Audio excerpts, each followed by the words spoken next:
Here's our host, Tian Wei. Hello and welcome to World Insight, coming to you live on CGTN. I'm Tian Wei. We begin today's show on the Korean Peninsula, where the DPRK has carried out what it calls a very important test. U.S. President Donald Trump fired back at that DPRK leader Kim Jong Un risks losing what he called everything. These exchanges of threats and insults seem a world away from the past three historic summits between the two leaders. Before we get down to the discussion about exactly what's the real essence of this relationship with the latest analysis, let's take a look at this first. Tensions are rising on the Korean Peninsula. The DPRK said it has conducted a very significant test at its Sohae space satellite launch site, which will impact the country's strategic position in the near future.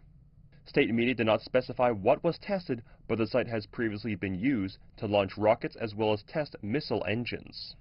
This came ahead of a year-end deadline, after which Pyongyang warns it could take a new path amid stalled talks with the U.S. And the DPRK ambassador to the United Nations said denuclearization was now off the negotiating table and lengthy talks with Washington are not needed. Earlier at a NATO summit, Mr. Trump took aim at the DPRK leader. Like sending rockets up, doesn't he? That's why I call him Rocket Man. Meanwhile, South Korea said that it is closely monitoring the DPRK's activities with the U.S. And China said that the major parties should work together to solve the issues while DPRK-U.S. negotiations have stalled. Trump and Kim Jong Un have met 3 times since 2018 in Singapore, Hanoi, and Panmunjom, but they failed to reach an agreement on the steps of denuclearization, and now it seems tensions are escalating. The UN Security Council met on Wednesday at the request of the U.S. over the significant test, but no one knows what will happen next.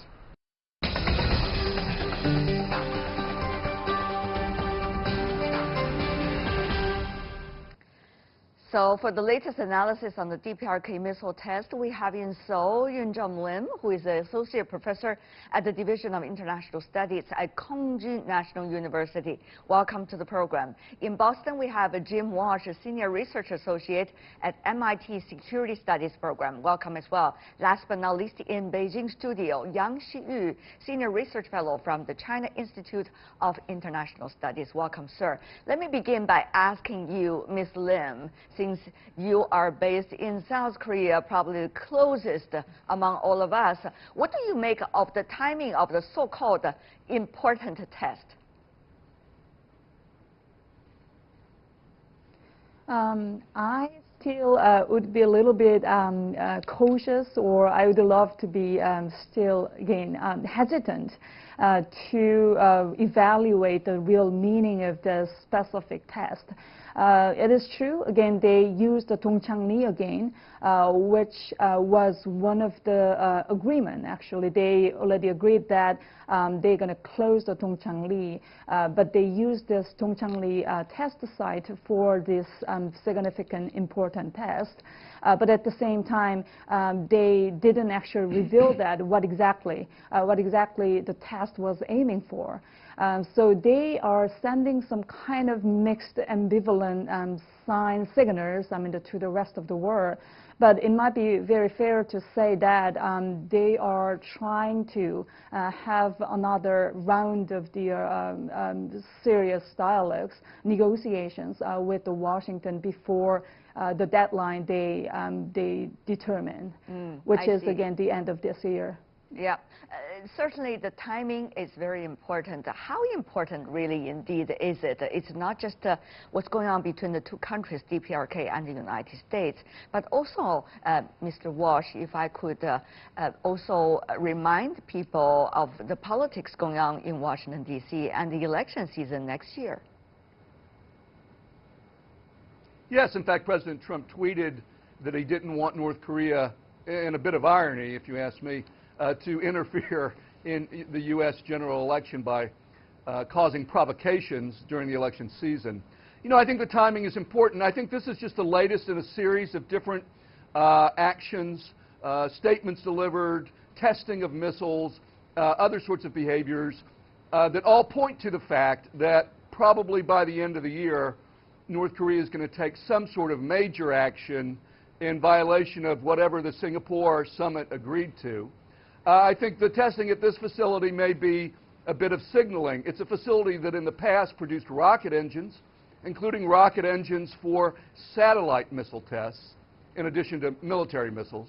And when I talk to people in the U.S. government or who have retired from the U.S. government, I think they still hold out hope, but they're very clear, and I was in Washington last week, they're very clear that they expect North Korea to move forward, as they've been threatening to do for a year, for a solid year.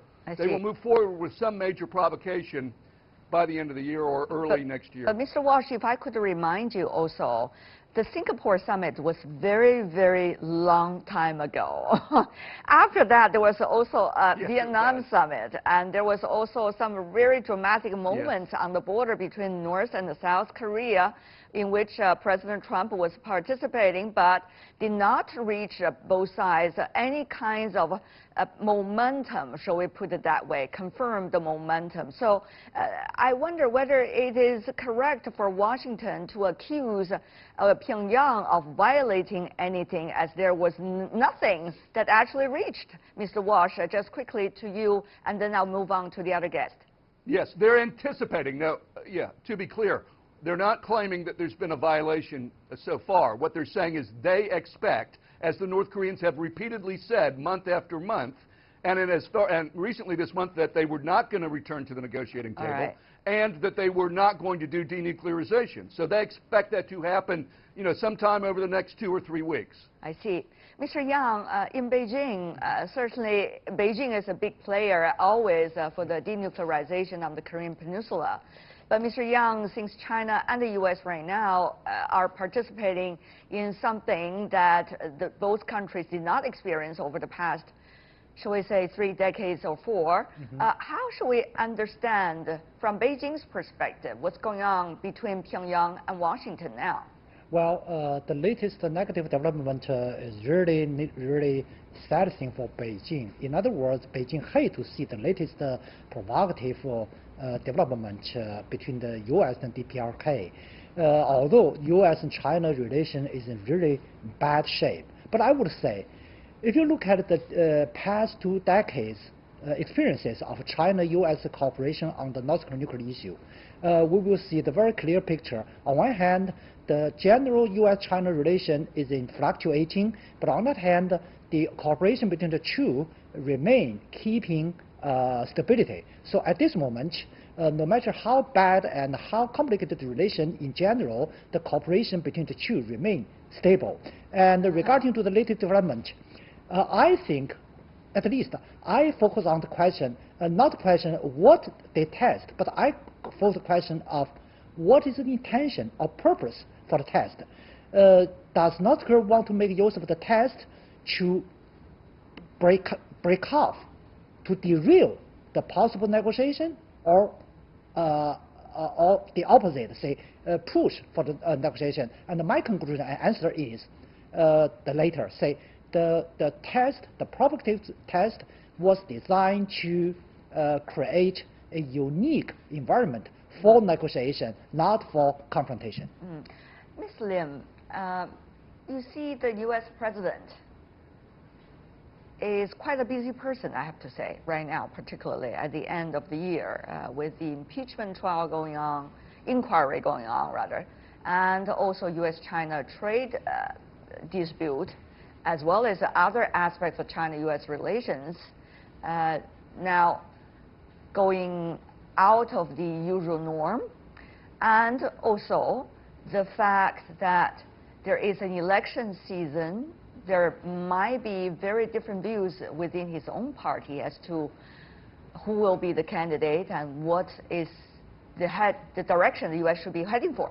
So in that regard, will the U.S. president, do you think, be able to participate in any kind of serious discussion on the Korean Peninsula nuclear issue? Even if he promised anything, would he be able to walk his talk?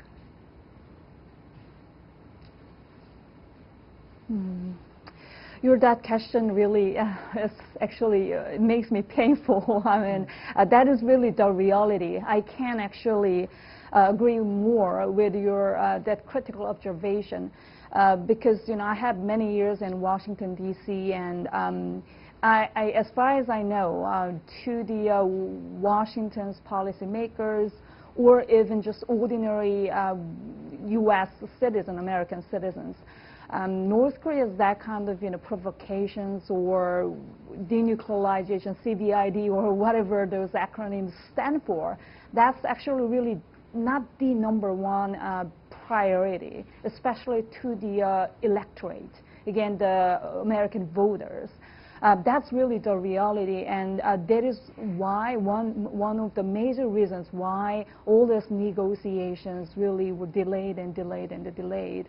Again, from the Washington's perspective, that has probably, I would dare to say that there is not really the #1 priority. Probably now Pyongyang really knows it, and Pyongyang probably feel really obsessed with again the dialogues, negotiations with Washington. So Mr. Yang actually mentioned about their real intentions. What is their calculation behind the specific test? That's really the big questions. But as I said earlier, I would say they really want to have a serious talk with Washington before, again, too late. So again, we do see a kind of gap here between the Washington's temperature and the Pyongyang's temperature. Mr. Walsh from MIT certainly has been waving his head. You do not agree with our South Korean guest? I do not agree whatsoever. I certainly respect her point of view, but I don't see any evidence for that. Steve Biegun has repeatedly tried to engage the North Koreans in negotiations. The North Koreans walked out in the Stockholm meeting. He sent a proposal to meet again in December. Kim Jong Un rejected that and said they wouldn't talk. It's not at all the situation that the North Koreans haven't had an opportunity to talk to Washington and that Washington is slow playing this. Washington would like to get an agreement so Trump has a feather in his cap when he runs for re-election. That's exactly my question, Mr. Walsh, if I could. That is, this is certainly being regarded as a coin in his pocket, the DPRK nuclear issue, by President Trump. You could see that in his rhetoric over the past few years. And his actions on the border between the North and the South. Certainly this is going to be a great PR campaign for him. However, he did not manage to reach anything during the last summit in Vietnam. Even though there were some kinds of olive branches being extended to DPRK, but it was only much later when he himself was in very much political trouble in Washington that he did what you just mentioned. So obviously, from Pyongyang or anybody, there would be a very much a delayed enthusiasm, I would assume, before they could try to figure out what is the real nature of this offer of olive branch. Mr. Walsh, very briefly. Yeah, the way you test that is you negotiate. You just don't sit on your hands and never meet.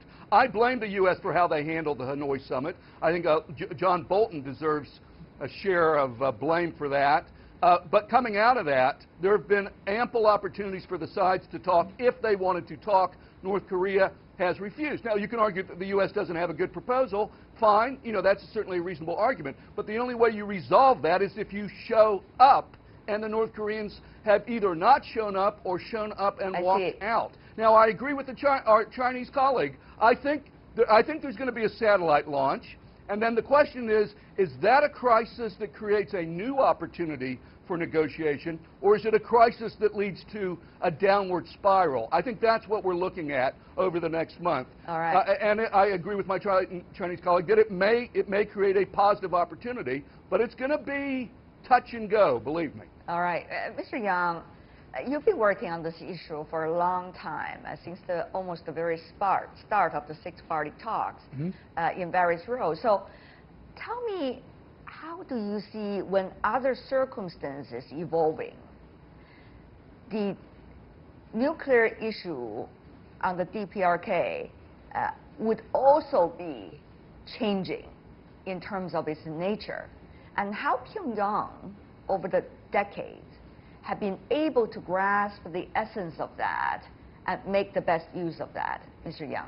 Well, let me put it back this way. Nuclear items plus ICBM, ballistic missiles, are their really limited capitals for making deal. They need to use them carefully and calculatedly, no matter it's a miscalculation or right calculation. Under the current situation, I think all they have done recently are designed to a better deal rather than for confrontation. And the nuclear issue, I think they have a dream, say, step by step, partially elimination of nuclear, and got what they want.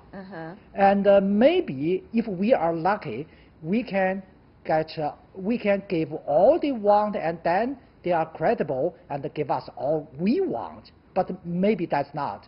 But at least they think under the current game they have made some down payment. That is North Korean's logic, in my observation. Their argument is they have done three things: dismantling the test site, or nuclear test site, and removing the launching pad, and also promising to remove some things at Nyangbian. And meanwhile, U.S. has done nothing from their point of view. So we can blame North Korea, say you have no intention to negotiate. But their logic is, we have done something. Now it's your turn. So I am here for I'm here to wait for your thing you should do, like we have unilaterally did previously. Okay. So now, in short, different logic met together composed such a complicated situation. If I can, Mr. Yang, follow up very quickly, an answer from you as well. We see the strategic relationships among other important players in the earlier rounds of six-party talks. The other five players, for example, have been changing apparently dramatically, at least over the past year. China and U.S., Japan, South Korea, Japan, China, China, South Korea, Russia, United States, and the list goes on. So how do you think Pyongyang over the past decades have a sophisticated understanding to what degree of the nature of these relationships, and how they're likely to work it out now as a result of these apparent huge changes, Mr. Yang? I think if Pyongyang has a very clear thought, they should recognize that there's a little room for manipulating the differences and the contradictions among the other five players, although during the past 10 years, the contradictions and the relations are getting more complicated among the related parties. Because on the issue, on the question of denuclearization among the five, the consensus remain unchanged. I see. Well, the DPRK's recent missile test altered the country's strategic capacity, some say.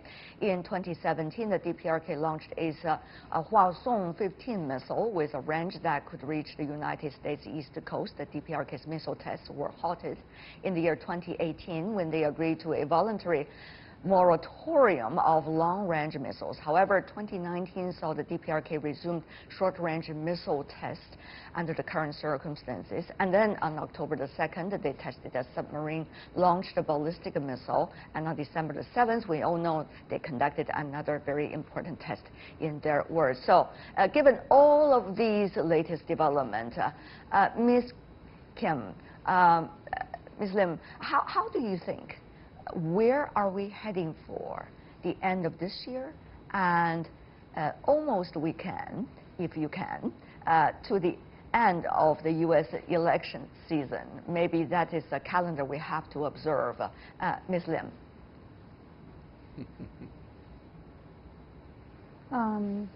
I think this week and next week, these 2 weeks will be really important. Because as we all know, I mean, tomorrow in the New York City, they will have a UN Security Council meeting, which was suggested by Washington this time. The U.S. is also trying to, I think, send kind of mixed signals. Again, they want to remain hopeful for the dialogues, negotiations, more diplomatic solutions. But at the same time, they also want to keep the political pressure over unnecessary, from their point of view, unnecessary offensive behavior by Pyongyang. So we really need to be cautious and careful to see this, again, the result outcomes of the UN Security Council meeting tomorrow. And the next week, Mr. Biden, he's coming to the South Korea too. So as long as the working level, as long as they can create more like a constructive solutions for this time, again, I want to remain hopeful. But probably last time, again, at the Hanoi, from my perspective, I feel like there have been a kind of miscommunications or miscalculation of Pyongyang. Pyongyang probably they assumed that Yongbyon itself will be more than enough, but it was not enough. I mean, for Washington. So definitely this time we need to have a more like a constructive solutions, prescriptions for the future progress. Also, I want to ask briefly from Mr. Walsh, with the Washington Post, with the latest article revealing the quote-unquote behind-the-scenes strategies and rhetoric coming from President Trump regarding South Korea and regarding U.S. military in South Korea. I wouldn't go through all the articles exactly what's being described, but Mr. Walsh, what do you think might be happening from now until the U.S. election comes to a result? Well, I think if things go badly, President Trump, when things go badly, he tends to blame people, whether they deserve the blame or not. I expect he will blame, unfortunately, President Moon if things do not go well. He'll continue to try to say nice things about Mr. Kim with the hope that maybe they can still save something here. But he'll have to blame someone, and I'm afraid that's going to affect U.S.-South Korean bilateral relations negatively. As I look to the future, I think we're going to get a big provocation. And then the question is, does that lead to a new negotiation, or does it lead to crisis? I think the North Koreans think Trump is weak, and so they're trying to pressure him in an election year, and they think he's going to roll over, and we're just going to, and that's a bet. And if they're wrong, then there'll be consequences that flow from that. But that's what I think is happening. The North Koreans think Trump is weak, and so they're pushing him as we zoom in here towards the election. Mr. Yang, final words to you as well. 2 points of idea.